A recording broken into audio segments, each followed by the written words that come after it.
to Tabula Rasa, bitches! Hello. My name is Allie. My pronouns are she, her. My name is Nick, and my pronouns are he, him. And welcome to Season 2, Episode 3 of Tabula Rasa, bitches. We're so glad you're here. In Tabula Rasa, bitches, your two co-hosts discuss and dissect Buffy the Vampire Slayer, a show that bonded them together so many years ago.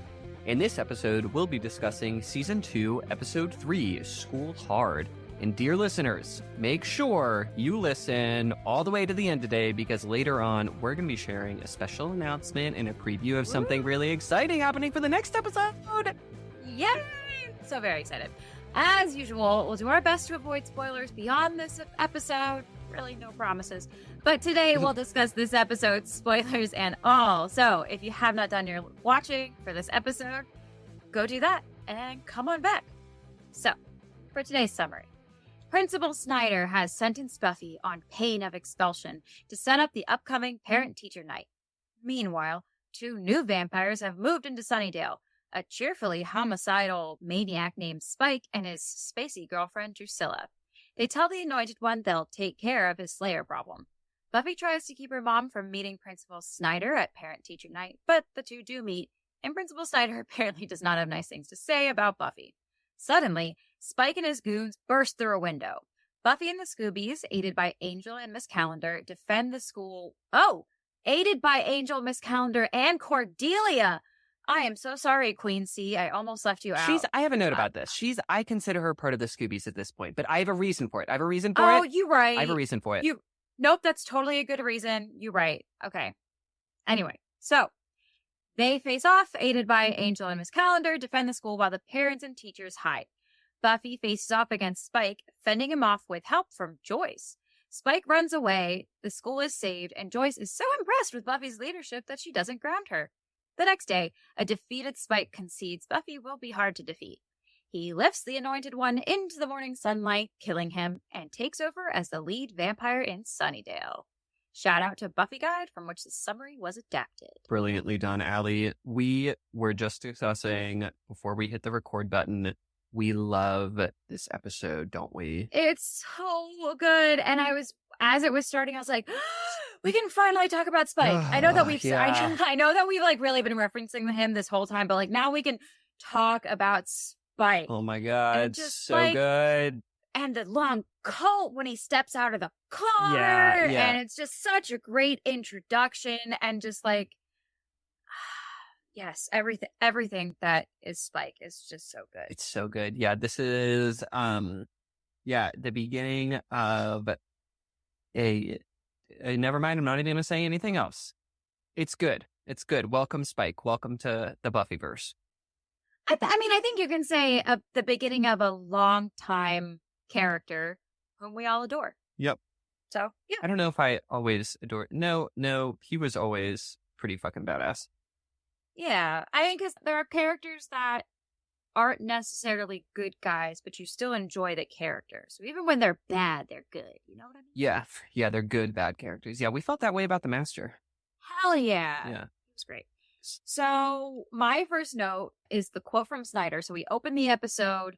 Snyder I have the same quote. I already know it. Talking to Buffy and this other chick we've never met.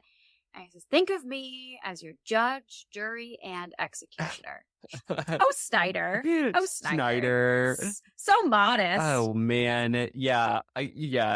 So we are right out the gate here with really good quotes. And I remember I paused the episode after I wrote this down, and I was like, Nick, we are not going to have one of those episodes where you just write down every quote. We can't do that. It's not going to be efficient, but it's just so quotable. This is such a quotable episode. What am I supposed to do? My hands are tied. I did it quite a lot as well. It's very tough not to. And my next comment is that, so he's talking to these girls at this other chick, who I already forget her name. Sheila. But Sheila, there you go. Even just looking at her, she's got the classic 90s bad girl look. And I'm like, there's no way Buffy's as bad as this chick. I Come on. I had that same thing written down, the juxtaposition between the two of them. I know you love your juxtaposition, Allie. Yeah, she's the typical bad girl, and she has these Buffy has these adorable little low buns. So Snyder is talking about the two, like who's the most bad of them, and we find out that Sheila stabbed a horticulture teacher with a trowel, and Sheila says no, they were pruning shears. Which is worse than a trowel. True. You can do more damage with pruning. Giving a case here, Sheila. Yeah. No. Yeah. And then all Snyder can say, comparably, is Buffy burned down a school building. That was years ago. Allegedly. That was and long time ago, too. Let it go, people. Not even your school. Not even your problem. You're bringing up something that shouldn't even be in the equation. And what can you say about her at Sunnydale? Oh, yeah, grades aren't great. Skipping school. And he references her getting in fights. I think she stops fights. Yes. You're welcome. Yep. And, so you're not going to bring up the time that she saved somebody who was on fire? Yeah, right. No, right. We're not going to talk about that. So, yeah, I was just like, you just have it there. Because, as we were seeing towards the end of last season, I have been siding with the adults a lot because that's where I am in my life, apparently. But at this point, Snyder, it seems like you have a vendetta against our Miss Summers. And that just doesn't seem fair. I think that, in the first season, we were like, Snyder has some points. He's not all the way wrong here. This is where I start to be like Snyder. Mm-hmm. I am looking forward to the end of season 3 is all I'm going to say. That's all I'm going to say. Yeah, exactly. Yeah, he's still a great character, but I am agreeing with him a lot less. So I have the inaugural question for Allie in this episode. So Snyder has tasked the 2 troublemakers, although one last quote from Snyder as he's talking about, what he's sentencing them to. He's like, your parents, assuming you have them or something, or assuming you have any. I'm like, okay, just getting so harsh. Yeah. Snyder's getting so harsh. Yeah, and potentially, what is assuming you? What are you saying, Snyder? What do you mean by that? Yeah, they're so ill behaved. Surely they don't have any parents. Or like, what if their parents were like dead or something, and they were traumatized, and that was why they had acted out? How did you, Snyder? Yeah. I don't love how you're acting in this moment. So he has tasked the 2 troublemakers with making parent-teacher night a fabulous success. Do we think that this is a smart punishment? Okay, I did also have a note on this. I literally said, I don't love this idea, but I guess it's fair. Because I do like the idea of their punishment being like giving back or doing something productive, but I don't see how this would actually turn their behavior around. The goal was to have a nice parent-teacher night. This is probably not the way to do it. Yes. I feel like there's a lot of parents who have, middle of the road kids who are going to have a weird parent-teacher's night because these 2 people are doing it. I think that, do you like how I asked you the question and I have my own theory about it? Sure. I think that Snyder knows that Buffy actually cares about school and she wants to do well and stuff. And I think that he knows that if he makes Buffy and Buffy will do it and do well. So give her the motivation and have her sort of lead by example.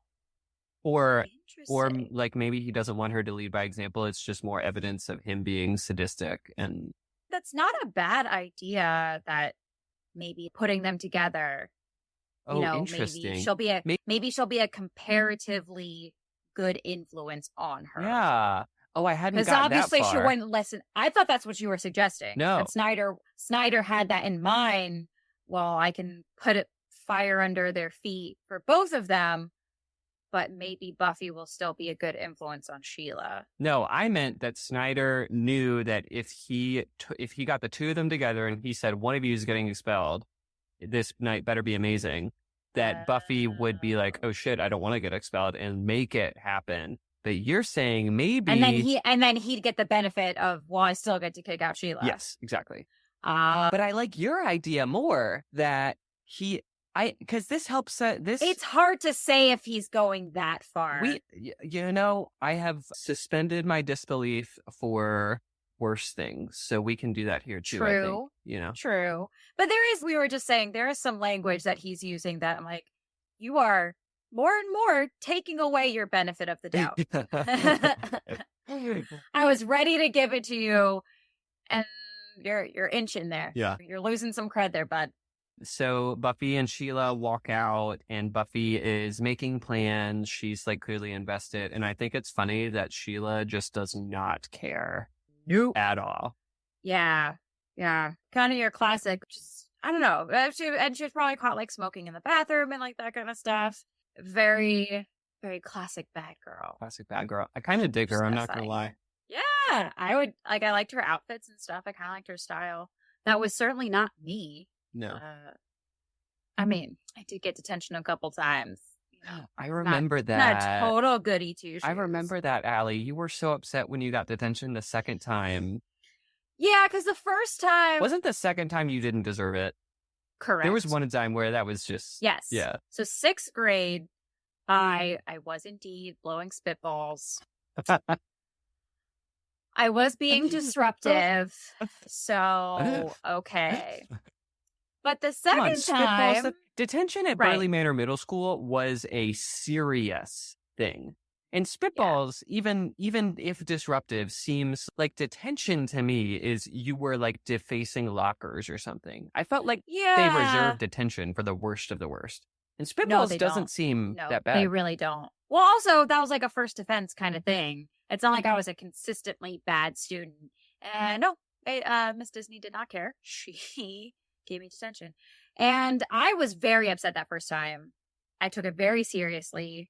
I had one teacher who looked after me, and they make you fill out this questionnaire, like, what were you doing? Who did your actions impact? What are 10 things you'd rather be doing than detention? Wow. And all these things. It was just spitballs. It's not that deep. I was answering it all very serious because, like, the teacher who was doing the detention that day, I had her for the next year, so I was like mortified that this was her first time meeting me. Yeah, who was it? I think she got married and her name ended up changing, but she was the social studies teacher. I liked her a lot. She played Bill and Ted's Excellent Adventure. Oh, I like her a lot too. Miss Williams?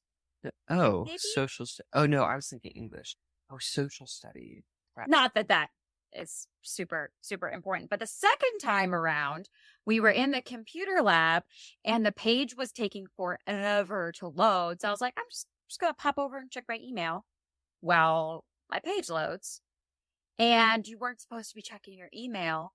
And my teacher didn't even, so I was in French class. We were doing some group project or something like that. And so like, Madame Lons didn't even, she was like, I saw it though. And you're not supposed to be on your email. So, like, she didn't even want to give me detention. Well, then don't give her detention. Right? Like, you are the agent of your own choices. You have discretion here. Yeah. Right? I kind of thought she could have been like, how about you don't do that? But it's a warning. Like, she could have given me a warning. But so I thought that was totally unjustified because I was doing something productive. I was being on top of my tasks and things. So then, and that detention, I was actually in detention with a whole slew of people, almost like a full classroom. And I didn't feel like I deserved it. And the teacher's desk had him facing away from us. Yeah. So we all at one point like put our sunglasses on. And I was like, and this was like a year later. So I was, a little more age, a little more attitude. So I was like, who's even reading these? So I was like, 10 things you'd rather be doing. And the first one I put was like emailing. And I thought I was hilarious. And I was like, who do your actions impact? Nobody. What are you going to do to make this up to the people around you? Nothing. I didn't hurt anybody. Good for you. Yeah. Fight that. Yeah. Absolutely. I felt very tough that day. Oh, that is a good tangent. I'm glad that we went on that. So welcome, Nicholas. Speaking of people who I think would have gotten along with us in high school, Buffy and Sheila split up. Willow comes up Sorry, Willow is who I meant, would hopefully get along. I think I would have loved to hang out with Willow. I'm pretty sure we would be good friends with Willow and Xander. She has great overalls and an adorable t-shirt. Yes, absolutely.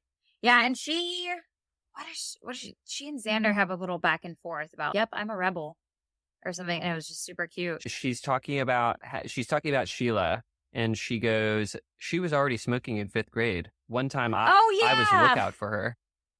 That was so cute.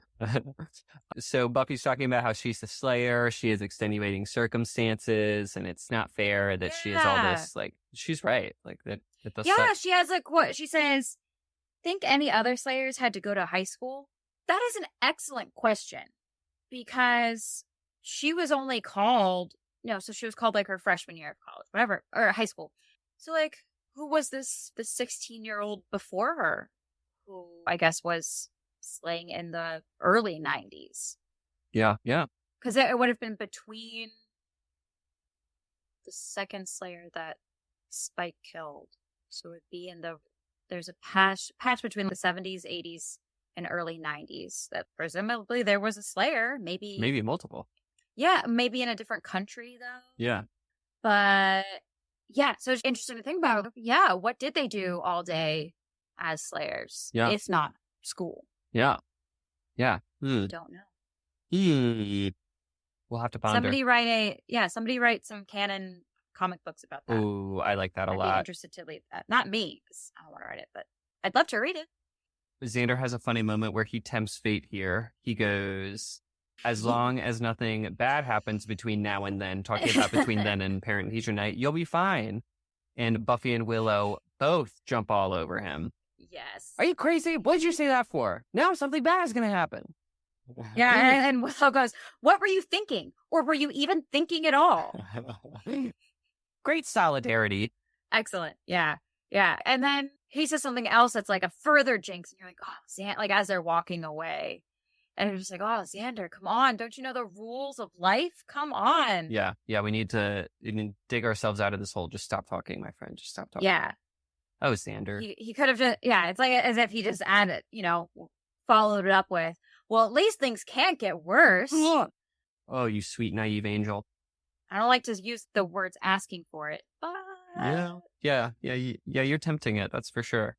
So then we cut to that night, and we see Spike drive into Sunnydale. Specifically, he drives over the Sunnydale sign, which... Yep. Put a pin in it. We're going to come back to it. And just this scene is so great with this shot of Spike stepping out, the pan up to his face in vampire mode. He lights a cigarette. There's some rock music happening. Oh, it's so good. I wrote a super sexy entrance for a super sexy vamp. Ain't that the truth? So true. Retweet that. Also, fun factoid about LA Press. I got to see James Marsters' band perform. They are called Ghost of the Robot, and I got to see them perform at Dragon Con, and it was a lot of screaming girls. That is so cool. But they were really good. What is the band called? Ghost of the Robot. Ghost of the Robot. Interesting. Friends, there's obviously going to be a link to their Spotify page on social media. And you can listen to James Marsters, a.k.a. Spike, sing. It's a very talented cast. Anthony Stewart Head, a.k.a. Giles, also has an album. I didn't know that either. That turns out most of the Buffy crew can sing, and if you're wondering why I know that, well, you'll find out. Okay, Allie, what's the next scene?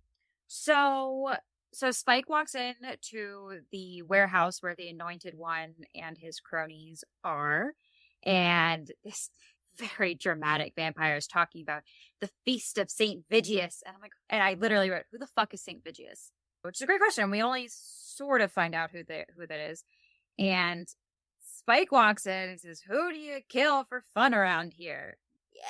Yeah, this guy. Just the contrast between the two attitudes is so good. I went down a rabbit hole trying to figure out who Saint Vigius was. I was like, surely there is something in mythology that Buffy just borrowed from for that. Nope, can't find anything. I think they just made it up for this, which is weird because they never come back to it. Well, they bring it up later, and it's this weird, super vague thing of why it's important, because they're acting like it's this huge, important thing. So it sounds like he even references it as like the night we're most powerful. And I'm like, really? I feel like it would come back around if that were true. Right. Maybe they're like moderately more powerful. I don't know. Yeah, who knows? I have a fun fact about the Anointed One. Ooh. So, never mind. I have to reference something that happens later on in the episode. I'm going to save it. I do have another note, though. So, the cocky vampire is talking about, oh, it's going to be the greatest event since the crucifixion. Since the crucifixion, that's a really big comparison. That's really. Your night out in Sunnydale is going to compare to the crucifixion. Right. Okay. Wow. Okay. And I love Spike making fun of him too here. He's like, if everyone who said they were at the crucifixion actually was, it would be like Woodstock. Yeah. I loved that, because that's not something I would have thought about of, what's the feather in a vampire's cap? What's something that the tall tales that other vampires tell? But that's a really funny one. I'm like, yeah, I was there when Christ died. Blah, blah, blah. I love it. Tough guy. Yeah. Yeah, exactly. And he's like, it would have been like Woodstock. And he's like, now Woodstock, I actually was there. Fed off a flower child and watched my hand move back and forth for an hour. He got high. That's what he I did. loved that. I love that. That would have been fun. I a love whole bunch of people not resisting you biting them. I love in this slow moving target. Sorry, go on. No, we think you're talking about being high and being fed on. So behind Spike comes Drusilla. We're in the same scene, and Spike's face goes unvampire. I love that. It's so sweet. Just immediately goes soft. Yeah, it's so telling about their dynamic. He just cares for her in this really weird way, and yeah, his whole physicality immediately changes. And so lovely. And they're doing this show don't tell thing that Buffy does so well, where you see that you quickly learn she's clearly weak. Mm-hmm. She's psychic. She's crazy. She asks the guy, like, do you like daisies? Mm-hmm. What? He's like, what are you talking about? Spike takes his coat off for her, and it's right. And he is immediately caretaker, like, sweet, you should be up and moving. And so you, like you said, you immediately get, okay, this is their relationship. This is their dynamic. And again, just a wonderful, this guy who walks in immediately talking about, all right, who are we going to kill for fun around here? And then, oh, sweet, what do you need? Oh, my coat, blah, blah, blah. And just, I love it. I love the three-dimensional stuff of all of this. And so she walks in and she sees the Anointed One. She goes, this one has power. And I just wrote, does he? Does he? Are you sure? Does he? Like, everyone's acting like he does, and I have yet to see anything. Even, the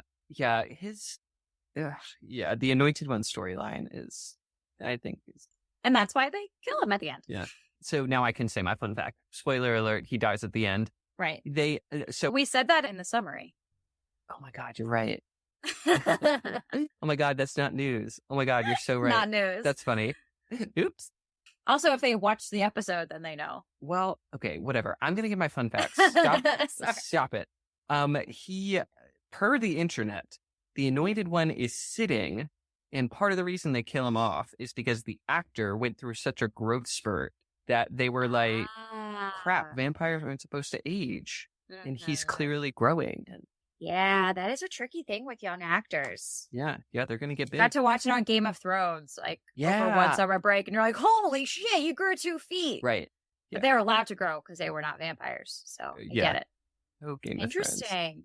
It is interesting when the just, basic facts of life then affect the story. But I think they did a really good job of it. Yeah, and it worked out because nobody likes the Anointed One. Yeah, well, because even from last season, they make this big old deal about him, and then he does nothing. Right. Buffy was walking to go meet the Master anyway. She didn't need the Anointed One.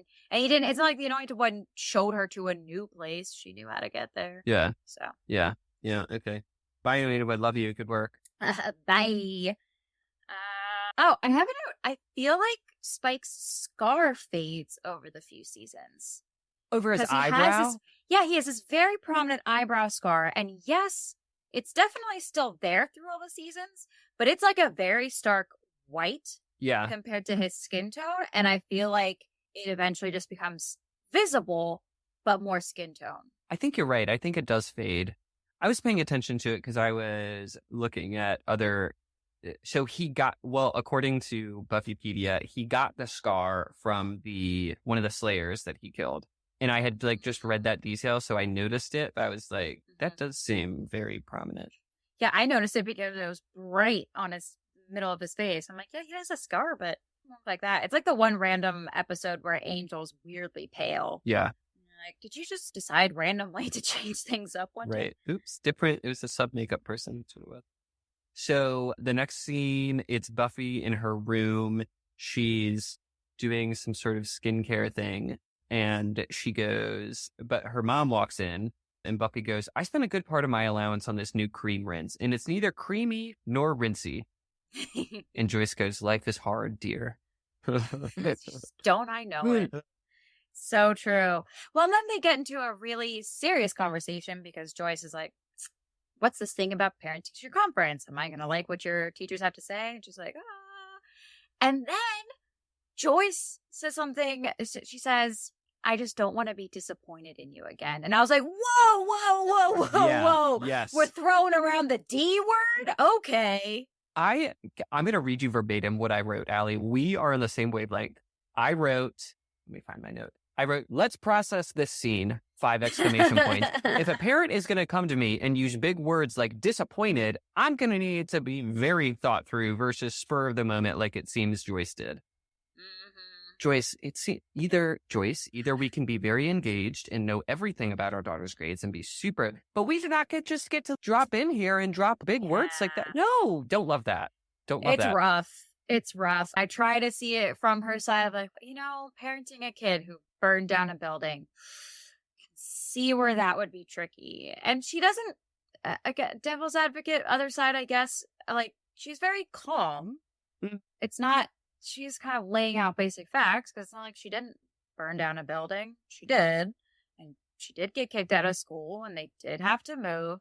But it does a little bit feel like, she's like, well, we have to move and start over. Okay, how many times are you going to throw that in my face? Right. And it was just thrown in her face earlier that day, too. Right, exactly. So I do but she, I guess on Joyce's side, Buffy made the choice not to go tell Joyce. She did not offer the information. Joyce had to come ask for it. I did relate to that when my parents found out about something that I didn't want them to know about. And that just like, damn it, I'm in more trouble now than I would have been. Yep. The gamble did not pay off. I had the valuable experience of being the younger child. So I saw how upset it made my parents when my older brother was not forthcoming about if he was like struggling in a class or whatever. And they would specifically say, they're like, well, you said all semester that you were fine. You were doing great in your classes. So then we were surprised by your grades at the end of the semester. So if you'd just been honest with us. So like when I was struggling in astronomy, I was like, I don't know, I might get a C. This is a really hard class. And they were ready for it. Yeah. But hooray for curving because I got a B. Yeah, you did. Good for you. Man, astronomy was so fucking hard. It's so much math. No one told me it was going to be math. That's so cool. I thought it was just going to be like planets and shit. That's a cool class. Yeah. And that, I remember I had that science teacher for a class. Yeah, he was a tough teacher. He was a good teacher, though. Shout out to my astronomer friends because your brains are so big. Yeah, brilliant people. Okay, so we have the next scene. Are you ready to move on to the next scene? Yes. Okay, so Buffy's after school or during lunch or whatever, and they're painting the signs. And I said, overall while painting, Buffy gets it. That's what I always wore to like set build days. I always wore my overalls, and they are like so many different colored paints from different sets and stuff, because that's what you wear when you're painting or doing crafty things. You wear your overalls. Oh, that's kind of charming. I don't do crafty things, so I wouldn't know, but good. I'm glad Buffy gets it. I'm not surprised that she gets it. So I like in the scene, Buffy asks Willow for help with French, and they decide they're going to study at the Bronze. And Willow is like, are you sure you want to do that? And Buffy's like, yeah, I do a little studying, do a little dancing. I've made that mistake before, being like, I can study with my friends. That's okay. I can't study with my friends. Can't do it. No. Bad idea. Yeah. It's a bad idea. Also, I don't know. I always study better by myself. Well, on kind of relatedly, I'm going to shout out my friend Macy here, who listens a lot. Hi, Macy. Macy got me through grad school, one of our first classes in grad school together, actually several classes in grad school together. She would quiz me the day of the exam. I would go into these little quiz sessions with Macy, not knowing a damn thing about what was about to be on the test, just because I was a bad student or something. And I was in grad school, so I probably should have had better studies. Whatever, I got my degree with a 4.0, so it doesn't matter. Cut that part out. Nobody needs to know that. But Macy... I was going to give you more grace that you were so overwhelmed with everything that you had to do in grad school that some things had to, something's got to give. We'll go with, yeah, that sounds better. Yeah. Well, thanks, Macy, for helping me get that master's degree that I don't need and I'm still paying for. It's fine. Go, Macy. Oh, before they go to the bronze, I noticed there's some paint on Buffy's cheek. It's like, yes, and the paint on the cheek, so you know she's been working. True, that is a good sign. Also, how good are Xander and Willow as friends? Yeah. Helping her paint the signs and stuff. Yeah, I love it. Is really sweet. Good friends. Giles and Jenny come in. Giles is talking about the night of St. Vigius, and they're very doomsday-y, and Buffy's like, sorry, one crisis at a time, can only do parent-teacher night right now. And Giles goes, you know what happens when you let your life interfere with your slaying. Giles? I loved her response, though. She's like, what? And what happens if I get kicked out of school? Yep. She was like really quick with that. And I was like, yeah, Giles, what you going to say to that? Are you going to take her in when Joyce kicks her out of the house? I don't think so. Well, maybe, but yeah, still. Yeah, that's a really good point. It's like, okay, but let's talk practically. Yes, I get that the world needs to be saved, but also I need to maintain my cover. Yes, correct. Yes. Yeah, Giles, I'm going to let you. I must have heard you wrong. It just must have been a temporary thing. Surely. Try again. Yeah. Surely you weren't telling the 16-year-old to just fuck off school. Yep.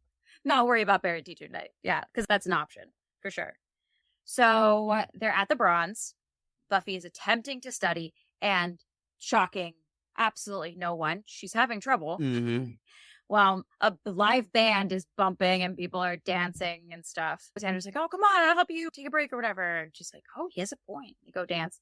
And there's this really cool moment where we're looking at Buffy and, there's like people behind or whatever. We turn, we look at Xander. And when we turn back and look at Buffy, Spike's right over her shoulder. Mm-hmm. And I was like, I don't know if I ever noticed that before. Because then when she gets up, he very slowly walks out of the shadow and is very clearly watching her and studying her and stuff. But it was really cool to see him not there one moment. And then he's there the next. Little camera trick. Yeah. The way he's creeping there is really neat. And the audience for the first time is seeing him. And they're like, man, he's a different vampire. He's strategizing here. He's learning. Oh, yeah. I just love that the premise of her going to the bronze is that she's there on the off chance that Angel will show up. And I have done that so many times. So many times. I've wasted so many nights being like, maybe if relate to you, homegirl. Yeah. I was a prodigious stalker in my days. Yeah. There's one guy in middle school. It was a group of us who fangirled over him. And we had his schedule memorized. What? So that it was just like, you pick up on things. Especially when it's somebody you like. Yeah, you just find yourself, I don't know. It's not like I put in effort. It was just like, I unconsciously track him. So I notice when he's consistently in the same place. And so we realized that there was one of the color days that he had gym. And in middle school, it was 2 floors. And so the upper floor actually looked over into the gym. So we had lunch when he was in gym and we would just really slowly walk by the windows. Oh my God. To watch him in gym. Off recording, you have to tell me who this is because this is amazing. So same guy. I actually saw him at the Renaissance Festival last year. He didn't at least I don't think he recognized me. But I was working at the leather shop and I was like, well, if you're going to see your middle school crush, it's nice if you can be in your skimpy leather outfit. So this is kind of best case scenario. That's so funny. Oh man. Wow, I love that there were multiple people colluding in this. That's my favorite part about this. I mean, I was probably the most enthusiastic of the group. Yeah. You know, surprising no one. But there was like 3 or 4 of us that were just like, That's fantastic. I have guesses on who else was in the crew too. I'll ask you about it. I think you probably know. You think I probably do. So this is another Spike is smart moment where he goes to a vampire. He goes, go get something to eat. Mm-hmm. So the vampire walks out, presumably to find somebody to kill. And then Spike goes within earshot of Buffy and their crew. He goes, where's the phone? I need to call the police. There's some guy trying to bite someone. Yeah. And Buffy hauls out of there. As she should, because she doesn't have the benefit of us of knowing the whole situation. And I was like, oh, okay, so he's just confirming and drawing her away from the rest of the group. Okay. It was just like a very smart, very well executed plan. Yeah, it was. And clearly leaving his guy up for the slaughter. Doesn't give a shit about that guy. No, not at all. The guy puts up a pretty good fight, though. I like this Slayer quip right before she starts kicking his ass. She goes up to the vampire, and the vampire looks at her and goes, Slayer. And she looks back at him and goes, Slay ye. Oh. And then he gets slayed. Yeah. And I love, she's starting to fight the guy, and she's like, a steak would be nice, because she sends Xander and Willow to take the girl back into the bronze. And so we see Xander rush in, and he's digging through her bag to find her steak. And you see like a notebook or something, and then you see him pick something up and like quickly drop it. And you see it's a little tampon.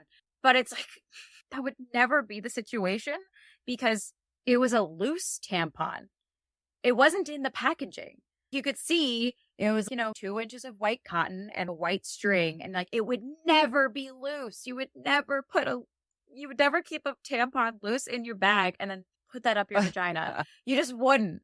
So it was just like, okay, I guess that was just a little movie thing, because if it was in the plastic and stuff, maybe you wouldn't know that was a tampon. Trying to play up the hilariousness of Xander. Yeah, like, ew, guy, tampon. So that's how I used to keep you out of my backpack. Yeah, I would say that there was girl stuff in there. Now it wouldn't stop. Well, now I wouldn't go through your things. I might go through your things. You might go through my things. A tampon wouldn't stop me. But now you're enough of a feminist and worldly that you wouldn't be scared off by feminine hygiene products. No, everybody needs menstrual products. Yeah, absolutely. Absolutely. Well, hey, we've progressed in the world. They actually show red liquid in period product commercials now. So we're getting real progressive. We're getting their world. We're almost, yikes. Oh, so this is a really cool fight.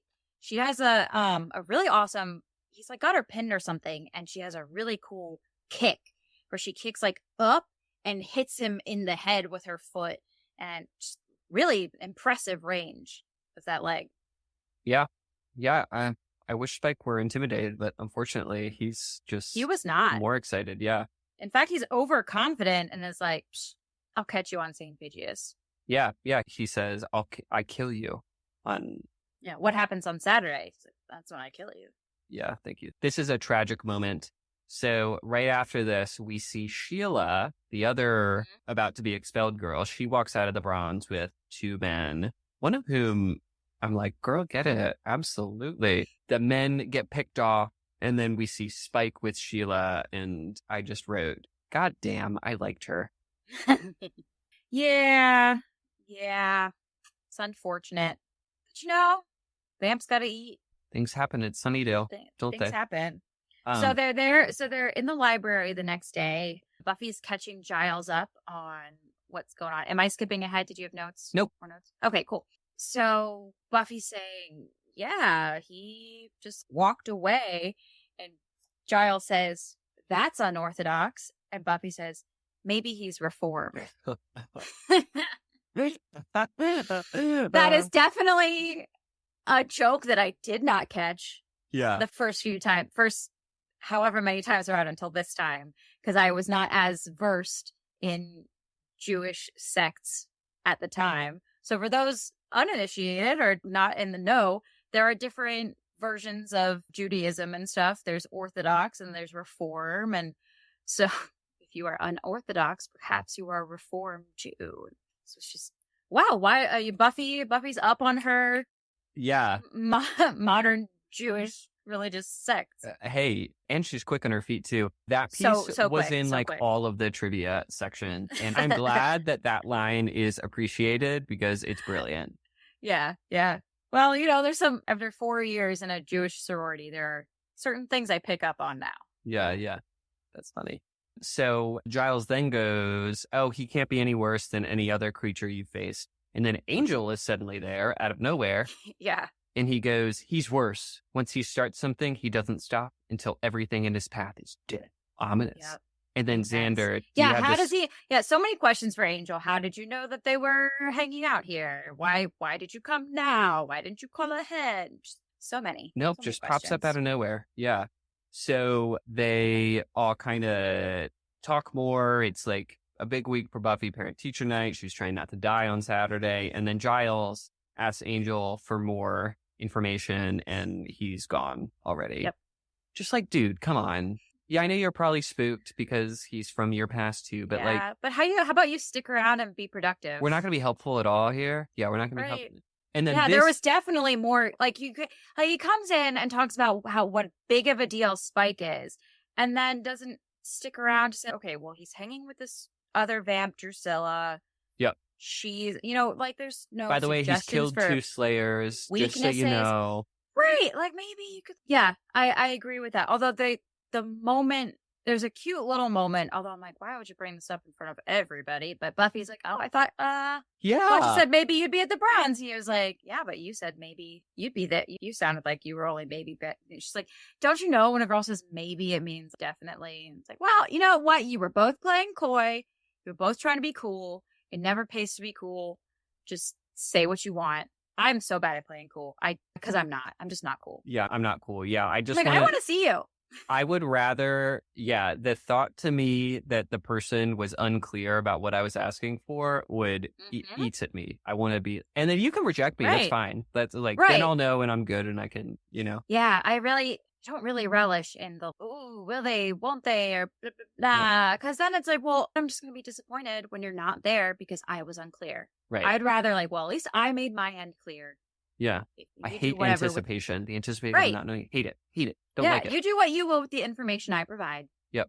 Oh, but then Willow has a great quote because they're talking about the night of St. Vigius and it's sounding like it's going to be a big fucking deal.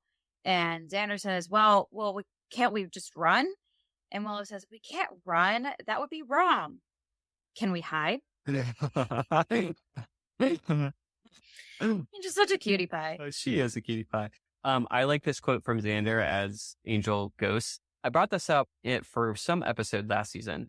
No, it was last episode I brought this up, right? Xander I don't know. says, what are you bringing up? Xander says, oh, damn it. Where is it? Oh, Xander says, okay, that's it. I'm putting a collar with a little bell on that guy. Oh, yeah. You did bring that up. It's this episode. It's very cute. And then Willow starts doing the math because they say, Willow, don't do it. Willow, don't do it. Yeah, because so Buffy and Angel are having their little, well, you said, blah, blah, blah, I was being cool. Don't you know? Haven't you been dating long enough? And Willow goes, yeah, you've been dating for like 2 centuries. Even if you only had 2 dates a year, it's like, whoa. And then she goes, oh, why do they call it a mace? Which is just another really cute moment. Like, why do they call it a mace? Listeners, somebody Google that because I did not. Good distraction. Never do the math. Yeah. Never. Not out loud, especially. Don't do it in front of the other person. Yeah. Even in like human years when, you're like out of college and you're both older and blah, blah, blah, but you're dating someone who's like 10 years older. Never do the like, oh, well, when I was 13 and, touching my first boob, you were just in diapers. Don't do that math. Yeah. No. Yeah, we gross. don't want to know. Yep. Gross. Yep. What's important is where you are now. Stay in the now. Good advice, Allie. Not that I take it, but, So we see the next scene. They're in, it's Drew and Spike and another person in Drew's bedroom. She's playing with her dolls. Miss Edith is there. Friends from Out of Sight, Out of Mind. The doll that is in this scene. And Drew is crazy. Yeah. She's crazy. She turns Miss Edith around because she's offended by something Miss Edith, the doll, did. Although, to be fair to Miss Edith, she was already blindfolded. So, and then you're going to add insult to injury by turning her You're around? going to face her away, too. Yeah. Wow, Drew, that's harsh. Man. Yeah, Miss Edith was really sassy to you. Spike references that Drusilla is weak because of Prague, the mob in Prague. I don't think they ever tell us exactly what happened. It's just always like, it was a mob in Prague. And I'm never very clear, like, was there magic involved? Was there? I don't think so. But yeah, I don't know why she would have a prolonged weakness. Yeah. Well, yeah. She's certainly weak in the head. Yep. But yeah, that's a really good point because it's like, what kind of illness? I never thought of it that way. They do. Yeah, so that is why that makes sense why you would think that maybe magic was involved. That makes sense. Maybe. Yeah, it could be. Who knows? That is interesting. They do establish that they are specifically like Drusilla will regain her strength from the Hellmouth.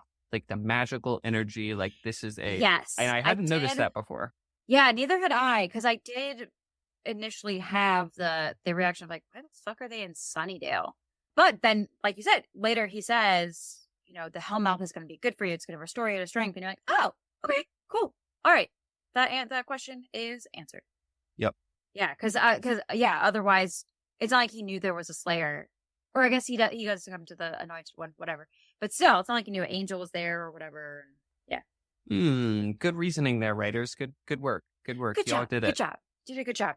So Drew tells Spike, go chant with the vampires, gain their trust, make their friends or whatever. And Spike says, you got to do me one favor, eat something. And he hands her Sheila, which he takes such good care of her. is sweet in a sadistic way. Yeah. Yeah. In his way, he's so very sweet. So we have the next scene. We're back at the library. They are all preparing for, most of them are preparing for St. Vidius night. And we have this great moment where, you know, everybody's working on either research or Cordy is carving steaks. And I was like, okay, there we go.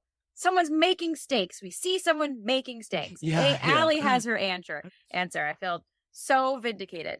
And then we have this great moment. Again, just like what's great about Buffy. So we see Buffy with this big, almost like machete looking thing. And then it pans down.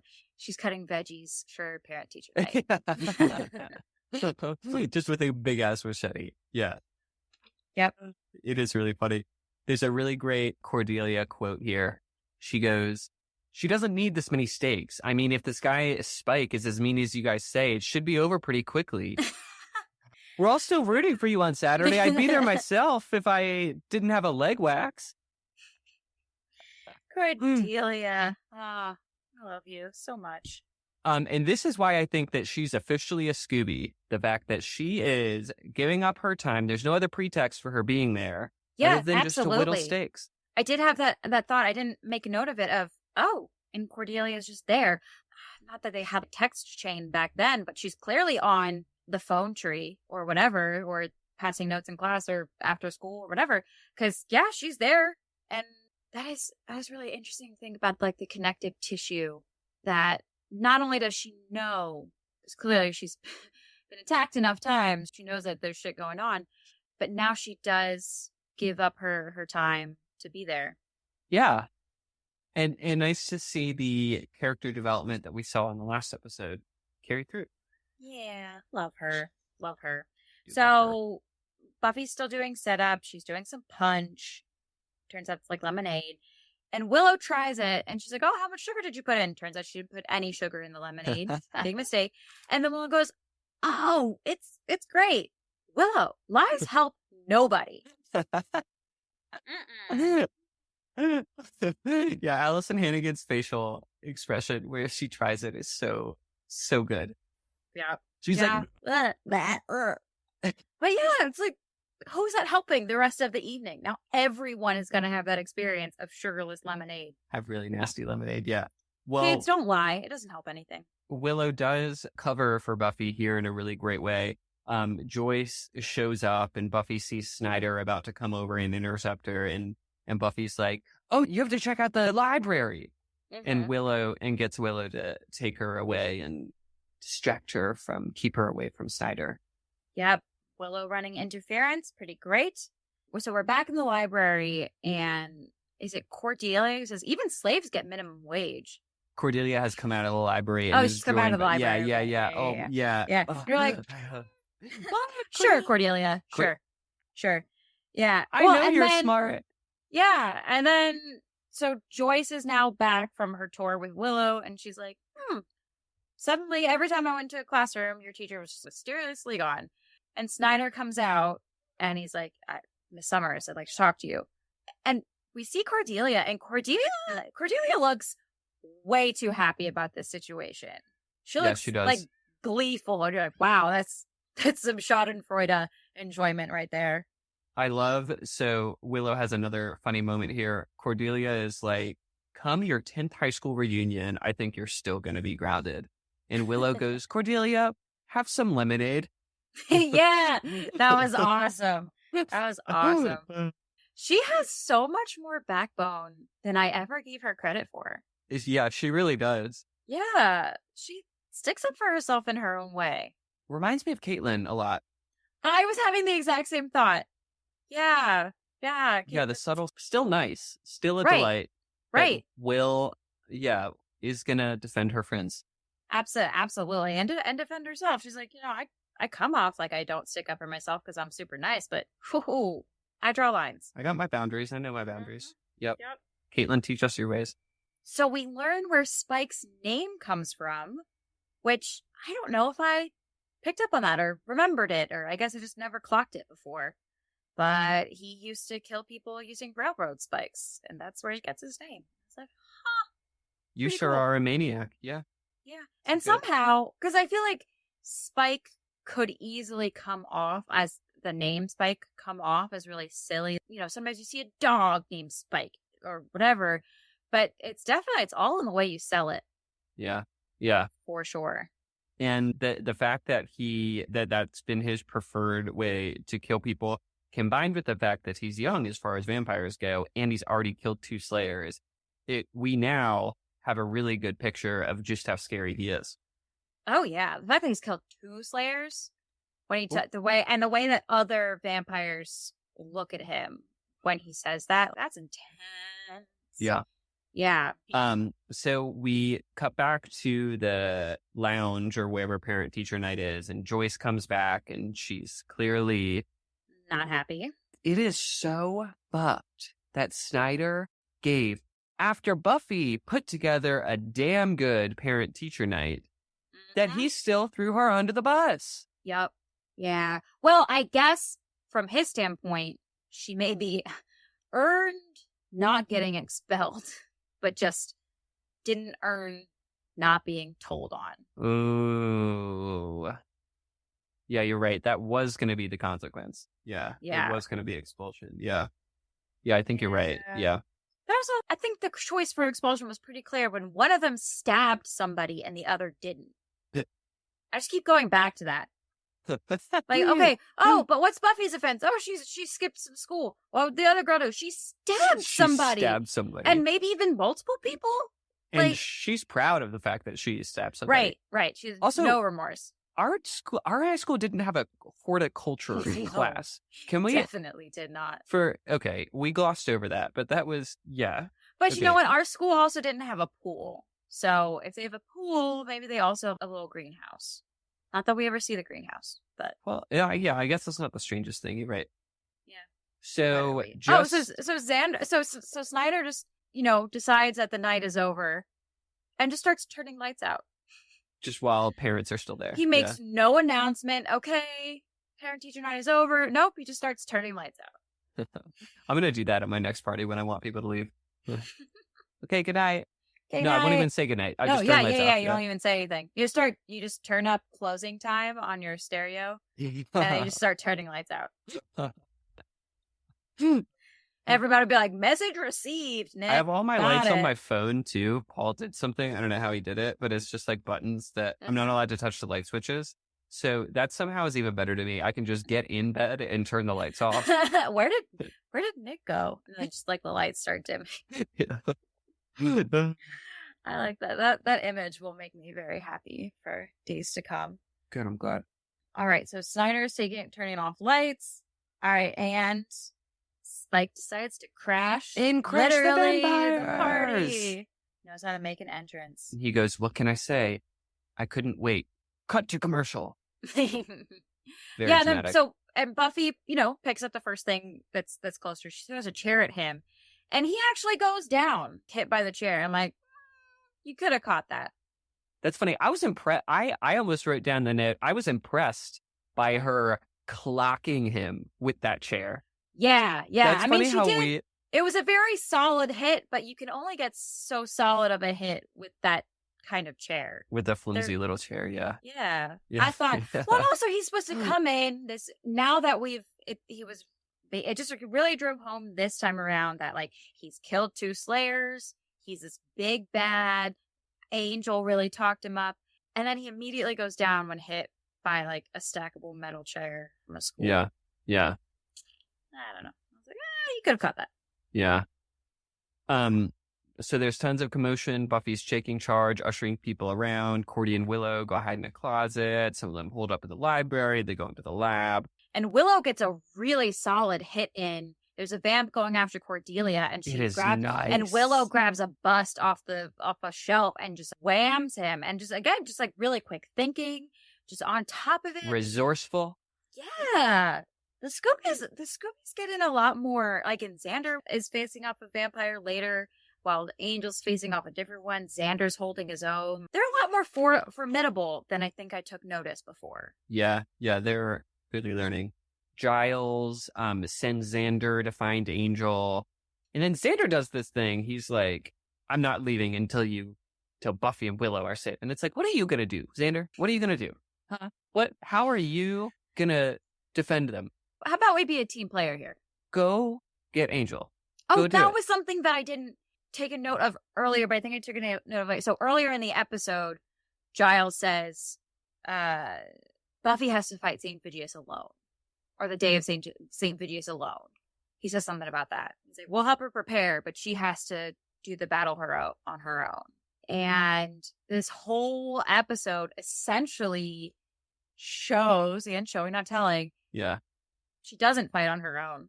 And it'll come up again later, like, in force of what really makes Buffy Summers different. Yeah. Really true. Yeah. That feels old school Watcher teachings that need to not be taught anymore. Like, let's You're dealing with Buffy Summers. She's not the textbook Slayer that you were trained about. And thank goodness she's not.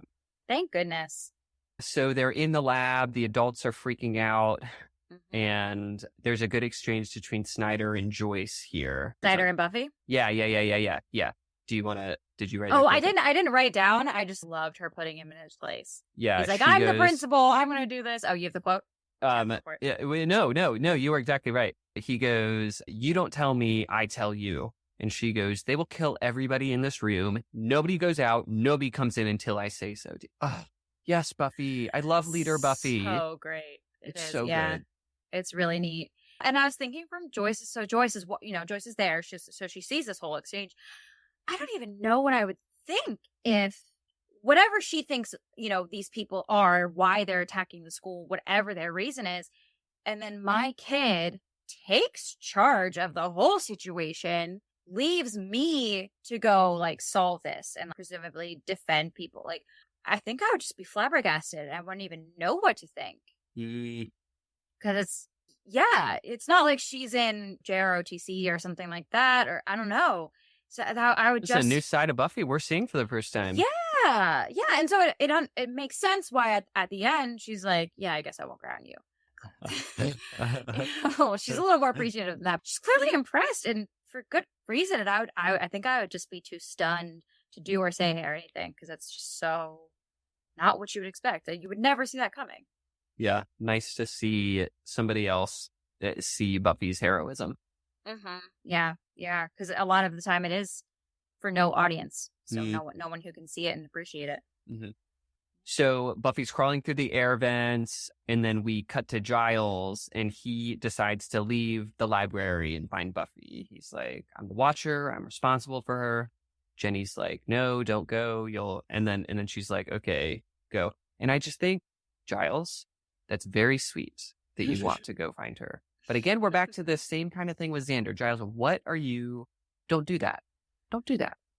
Don't do that. He does have more fighting training and more fighting experience than Xander.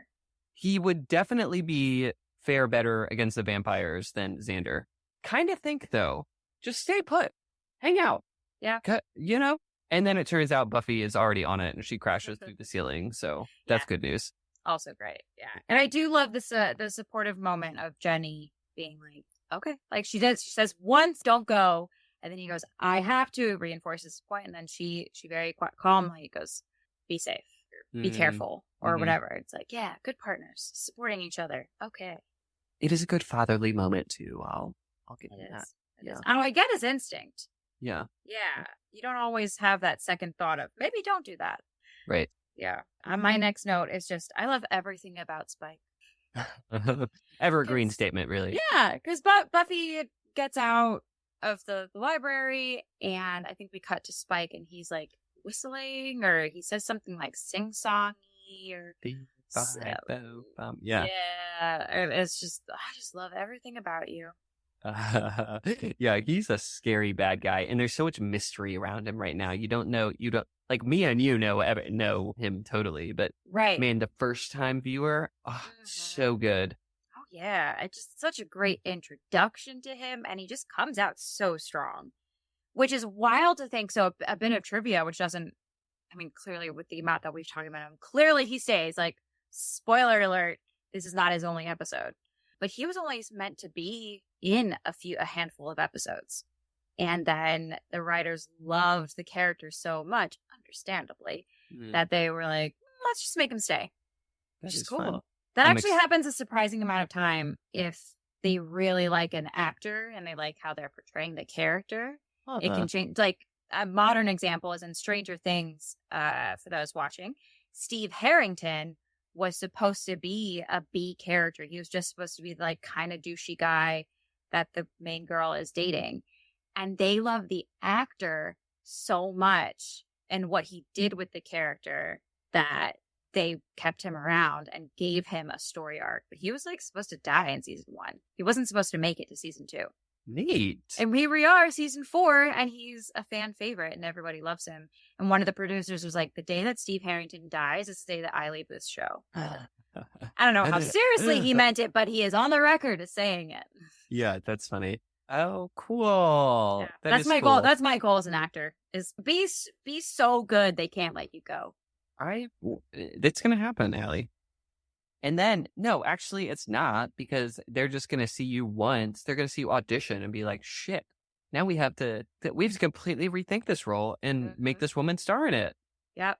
That's or they just want me to start from the beginning. You know, Disney Plus, Black Cat TV series. Anyway, I have my plans.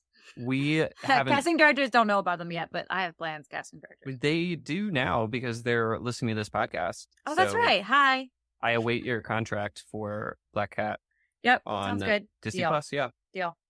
So there's like a good bit that happens. There's this moment with Sheila is there. She's turned into a vampire, and Buffy kills the vampire they were going to attack together and scares her off. The interesting part here is when Angel has gotten to the school. Yeah. And he has Xander under his arm.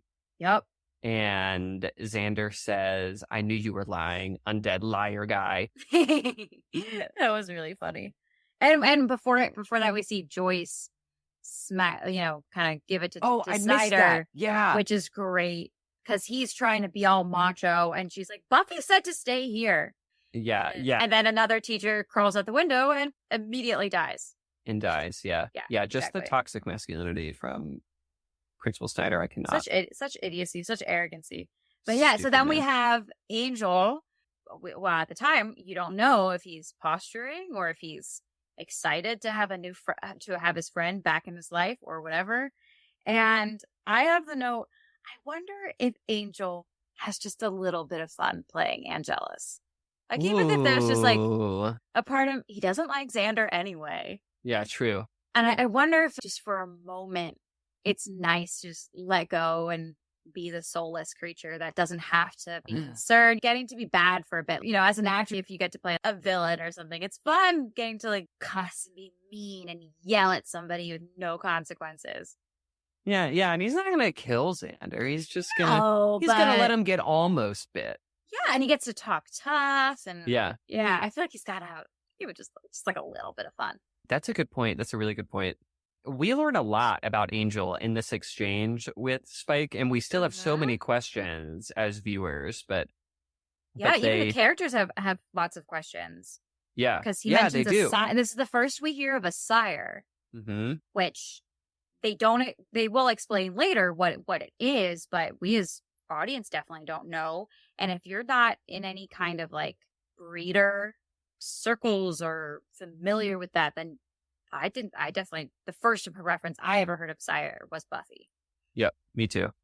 Yeah, so they both lean in to bite Xander, and then Spike punches Angel, and that's when he goes, "You are my sire, man. You are my Yoda." Yeah. And so we also learning so much about Spike because he is clearly up on his pop culture. He references Anne Rice novels, which is a very famous, very apparently, when I was young and very into vampires, my parents were like, that is for later because I think there's like a lot of sex in it or something. So he references Anne Rice. He references Yoda.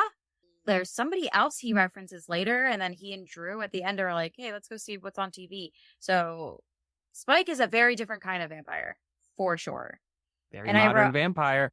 Very modern. And I just wrote, "Oof, Spike sees right through you, Angel." Yeah. I guess the acting wasn't so good, huh? Yeah. I guess he just knows him too well. So Angel and Xander run out, a group of vampires follow them, and then it's just Spike and Buffy left. What a showdown this is. Yeah, and Buffy says, "I don't think we need weapons. Do you?" No, you definitely need weapons, honey. Like, yeah. Are you gonna punch through him? I don't know what you thought you're gonna do without weapons. You'll need a weapon eventually, that's for sure. Right. Spike's response to it is funny. He kind of makes fun of himself. He's like, "They make me feel all manly." Yeah, I love that. Yeah. So they're having no toxic masculinity from Spike.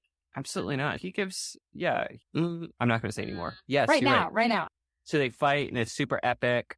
And then Joy, like it cuts to Joyce, who's being let out, like to safety. And then she turns, and we see her make the choice that she's not going to leave. She's going to go and like make find sure her Buffy's daughter. Okay. Yeah. Yeah. And it's a good thing she does, right? Yeah, because just as Spike is about to take down Buffy, he gets smacked in the head with an axe from Joyce. Atta go, Joyce! And the best quote, certainly so far in this season, comes from Joyce Summers. This is one of my favorite quotes in all of Buffy. Really? All of Buffy. This is one of my favorite quotes. When she goes, "You get the hell away from my daughter." Oh, Joyce! It is a great moment. I don't think it makes my top list, but it is a great moment. Oh, it totally one of my favorites. Just the rage you hear in Christine Sutherland's delivery of it. And it just says so much about Joyce's character and how Summers women, how strong they are. Oh, I just love it so much. That's true. There is a lot packed into that little moment. That's just so wonderful. And she leaves quite the impression on Spike. He goes, "Women!" and he leaves. So then, everyone's trickling out of the building. Joyce says to Buffy that, "All right, I don't care what he has to say about your grades and stuff. If my daughter is putting other people first and taking care of people and leading, then that's okay with me." And Buffy's like, "Oh, does this mean this is buy me a reprieve?" She's like, "Yeah, at least like a week and a half." Yeah. It's great. I love that. Little humor is super sweet. And then it kind of pans over to, everyone's coming out of the streaming out and teas are coming in. So there's some unnamed guy. We don't know what his official capacity is, but he's talking to Snyder. And Snyder goes, "I told him not to go through that window." Liar! Fucking asshole. Liar! God. You are actually a sociopath. Yeah, and so the unknown guy is like, so I guess the usual story. And Snyder says, "What'd you have in mind? The truth?" And like, how many people know? Snyder knows. And Snyder knows the whole time, which is sadly something that doesn't pay off as much as you'd like. Yeah. But still just a very interesting thing, sideline thing to be going on. Not only is he, I think a lot of people in Sunnydale are probably aware that this is a weird town, but he knows and is colluding to cover it up. Yeah. Yeah. Which, I mean, I can see viable reasons for covering it up. Again, because like you said, what are you going to do? Tell the truth? Yeah. What's the town going to do? Yeah. Yeah, I can see his logic there. I think for me in this episode, he has gone from, okay, maybe he's the principal that Sunnydale needs, which is how I kind of felt in season 1. Yeah. To this episode where I'm like, no, you're evil. Yeah, like he's not right about the other things in this episode, but this singular point. Yeah, I agree with that. Yeah, I don't know how that could possibly go over. Yeah. You know, would they believe you? They probably wouldn't believe you. If they do believe you, then what do you do in post curfews? We see a version of that later on. It's not the way to go. And it doesn't really work either. So right, yeah, it just puts everyone in fear, which then puts everyone in danger. So at least now, most people are okay. Like not everyone, not the dude who got his neck snapped or whatever by Spike. Yeah, but Buffy told him to stay put. So yeah, the guy that snuck out. Yeah, that was on him. Yeah, right, exactly. So most people have gotten out of Sunnydale High.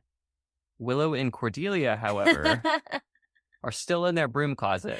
And Willow wishes that she was fighting a vampire rather than being stuck with Cordelia. That look on her face is so fabulous. It's almost a look of fascination. Because Cordelia is on her knees praying, bargaining with God, and she keeps backtracking the things. She's like, gonna give up and things. It kind of looks like fascination, just like, wow, this is a piece of work. Yeah. And I had a very sassy note because Joyce is saying she doesn't care if she gets bad grades or whatever, and what she literally says is, "I couldn't care if blah, I noticed blah, blah." that, and I said, "No, Joyce, you couldn't care less." Yeah. But she says, "I could care less." Right? Yeah. And I said, "But I love your priorities." Little. Yeah, folks at home, if you're trying to say how little you care about something, you couldn't care less. You could not care less. Could not care less. If Unless you want care to say less, that means you care a lot. Or you care at all. There is still a degree of care that could be less. Like, I care. I could care less. I could care more. So if you're trying to be hyperbolic, I couldn't care less. There you go, folks. And grammar You've been lesson. put on notice. Everybody. I do. That'll be on social media too. No, I always notice it. It's in actually so many no, that will movies be on and social shit. media. That's going to be on social media. Yeah, that's going to be a moment. I always love grammar lesson. It is sweet overall, but yeah, we can say, yeah. So the next day at the factory, Spike he's been defeated, and he says, "A slayer with family and friends." That sure as hell wasn't in the brochure. Yeah. I think, I do agree, part of Buffy's strength is her community. I also think, though, that she is not your average slayer. Yeah. Oh, yeah. I'm not saying that she doesn't have any strength on her own. Yeah. I don't think that's what he's saying either. I just wanted to note it for the record. Yeah. Oh, yeah, absolutely. But I think that is a big difference. Having a support structure and having a team to buffer her that was able to, while she fights, get people out of the building, things like that. And also, and a mom who saved her life. Right. Like, literally. Yeah. Right. Yeah. Which then you think of, like, it goes back to that whole, were they not going to school? Do the previous Slayers not have family? Did they leave their family? So many questions. But yeah, I think it does really make a difference. And I think I know we will continue to see the way that it is a team effort. Buffy will come in and say, I have to do this on my own. And then the team ends up backing her up anyway, because they always, they have that urge to be there for her, but also she usually does need some kind of help, She or does could need it, use it. She would figure out a way, maybe, but she could certainly use the help. Friends make the world go round. You make my world go round, Allie. Mm. And then Spike raises the Anointed One into the sunlight, and everybody said, "Yeah, Yep. Yeah, and I was watching that, and I was like, where's all that power now? yeah, yeah." Drusilla, you sure he has power? He put up 0 fight. None. Yeah. He just let himself be put in that cage. Yeah. And basically none of the vampires stepped up to help. Yeah, maybe everybody's kind of over the Anointed One. Yeah. Yeah. Yeah. Well, and I guess they're all just followers anyway. Yeah, so So they see they're that like, he's, I guess we're following this dude now. Right. Right. Follower mentality. Come on. Have Come on, some vampires. spine, Stand people. on your own. Yeah, you got super strength. Come on. Although I'd let Spike lead me anywhere, so who am I to talk? I would let Drusilla lead me anywhere. I would get... I'd be so frightened I would follow her. She would be thrilling to have a happy hour with. Can you imagine? Can you imagine? I would love my first date questions that I go through with all my friends. I would love to know what Disney villain she most identifies with. Can you imagine her response? That'd be so spacey and ethereal, and I think it would be great. Oh yeah, there's a lot of lovely, poetical, nonsensical things that come out of her mouth. It's wild. Yeah. Yeah, we'll talk about daisies. Yeah. I can't keep plants alive either, Drusilla. I feel you. Yeah. That's because but Spike is a good partner, not just being a yes man. He's like, well, it's because you never water them, love. Yeah. And I'm like, that's a good partner. Yeah, you gotta give them honesty. Oh, yeah, you do. Oh, God, that's good. Man. What a great episode. What a great introduction of these new characters. Deepening understanding of other characters. Oh, just so good. Yeah, I love this episode. It's fabulous. Well, I think that about does it for this episode, unless you have some closing thoughts. I sure do not. Just my continued love for this episode in the show and for you. Same. Right back at you. Well, thank you so much, listeners, for joining us for today's episode. And we hope you'll join us next time when we discuss Season 2, Episode 4, Inca Mummy Girl. And this episode is going to be a special one, folks. So you are definitely going to want to tune in. Special, Nick? How so? Well, Allie, in the next episode of Tabula Rasa, bitches, we'll be welcoming our first ever distinguished guest, the fabulous Jordan DeYoung. Woo! I'm going to have so much more to say about Jordan. She's delightful, such a close friend of the pod, a dear friend of mine. Allie, you get to meet Jordan. I'm so excited. And actually, Allie, I did not tell you this. Jordan is watching Buffy for the first time along with this podcast. Oh my gosh. So we're going to get to have somebody's first thoughts recorded. That is amazing. I mean, of course, I love the idea of having audience members who are, longtime fans like us, but I love the idea that we are part of someone's first journey with Buffy. That is so wonderful. I'm so flattered. Oh my God, Jordan, I can't wait to meet you. All right. Isn't it fun? Yeah, I'm excited too. So this will be fun, and we can't wait for everybody to tune in. Yay! All right. And if you are just too excited to wait until our next episode to chat, send us an email at tabularasabpod@gmail.com. That is tabularasabpod@gmail.com. You can also say hello to us on Twitter, Instagram, or Facebook at Tabula Rasa B Pod. And we'd be so thrilled if you leave us a rating and review wherever you listen to your podcasts, because we're delightful and more people should know that. I could not agree any more emphatically if I tried. Allie, you left out your social media. You need to tell people where to find you immedially. Okay, well, you can go to Instagram or Twitter and find me at DaughterPick. DAUGHTERPICK, or I just got That's good. very weird. A little jingle, yeah. Yeah. We're so tired. We're so tired. We're both so tired. But for this episode, I just had so much energy for Spike. Anyway, I came out sounding so weird. All right. Well, if you want to get more Weird Alliness, you can also find me on TikTok at Future Black Cat, spelled like it sounds.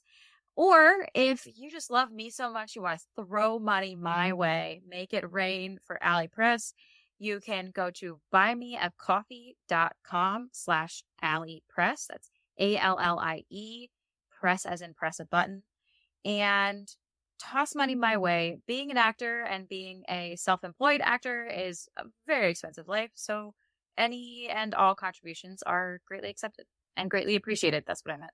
Great. Oh, yeah. Hey, both of them. Both of them accepted and appreciated. I do not turn away I'm just going to say, money. Allie, I was one of the inaugural members of the Allie Press Buy Me a Coffee, and it is a badge of honor, and I hope that everybody else joins me in this fellowship we have. Dear friends, all of those social media handles are going to be in the description. Allie, it's a treasure as always. I'm going to get ready to go to sleep, and I hope you make some proud choices. I will do my darndest.